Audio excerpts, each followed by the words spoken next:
90% ગુજરાતીઓ કોર્પોરેટરને વોટ આપતી વખતે એક બહુ મોટી ભૂલ કરે છે અને કદાચ આ ચૂંટણીમાં તમે પણ એ જ ભૂલ કરવા જઈ રહ્યા છો. કઈ ભૂલ? ઉમેદવાર વિશે આ 3 વસ્તુઓ ચેક ન કરવાની ભૂલ. સૌથી પહેલી ભૂલ નંબર 1, ઉમેદવારની કુંડળી એટલે કે એમનું એફિડેવિટ ચેક ન કરવું. મોટાભાગના લોકો માત્ર પાર્ટીનો સિમ્બોલ જુએ છે પણ ઉમેદવારનો બેકગ્રાઉન્ડ કે ક્રિમિનલ રેકોર્ડ જોવાનું ભૂલી જાય છે. શું તમને ખબર છે કે જે વ્યક્તિને તમે તમારા વિસ્તારની જવાબદારી સોંપી રહ્યા છો તેના પર કોઈ પોલીસ કેસ તો નથી ને? છેલ્લા 5 વર્ષમાં તેમની સંપત્તિમાં કેટલા કરોડનો રાતોરાત ઉછાળો આવ્યો? આ કોઈ સિક્રેટ માહિતી નથી બોસ. આ બધો જ સચોટ ડેટા અને પુરાવા રાજ્ય ચૂંટણી પંચની વેબસાઇટ પર પબ્લિક માટે ઓનલાઈન મૂકેલા જ છે. સ્માર્ટફોન તમારા હાથમાં છે તો વોટ બટન દબાવતા પહેલા આ રિયલ ડેટા ચેક કરવાનું ચૂકતા નહીં. હવે વાત કરીએ બીજી સૌથી મોટી ભૂલની. ઉમેદવારનું એજ્યુકેશન અને વિઝન ચેક ન કરવું. આપણે ડીજેના તાલે થતી રેલીઓની ભીડ જોઈને વોટ આપી દઈએ છીએ પણ જરા લોજિક લગાવો. તમારી મહાનગરપાલિકા કે નગરપાલિકાનું બજેટ સેંકડો કે હજારો કરોડ રૂપિયામાં હોય છે. શું તમારો ઉમેદવાર એ બજેટના આંકડા સમજીને તમારા વિસ્તારના રસ્તા, ગટર કે ટ્રાફિકના પ્રશ્નોનું સાચું ટેકનિકલ પ્લાનિંગ કરી શકે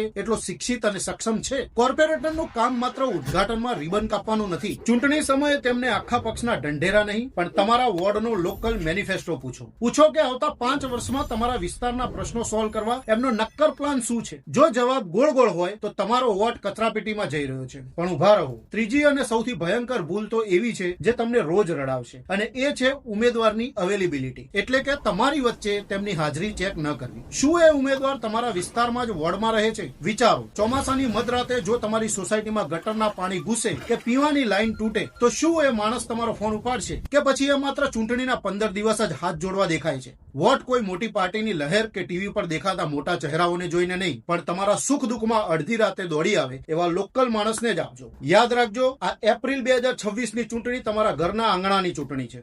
જાગૃત મતદાર બનો અને આ માહિતી દરેક ગુજરાતીના ફોનમાં હોવી જ જોઈએ. તો અત્યારે જ આ વિડીયો તમારા ફેમિલી અને સોસાયટીના વોટ્સએપ ગ્રુપમાં શેર કરો. અને હા, અત્યારે તમારા વિસ્તારની સૌથી મોટી સમસ્યા કઈ છે? ખરાબ રસ્તા, પાણી કે કચરો? મને અત્યારે જ કોમેન્ટમાં લખીને જણાવો. આવી જ બેબાક અને સાચી માહિતી માટે તમારા પોતાના પેજ ગુજરાતી ઇન્ફોર્મરને અત્યારે જ ફોલો કરો. જય જય ગરવી ગુજરાત, જય ભારત.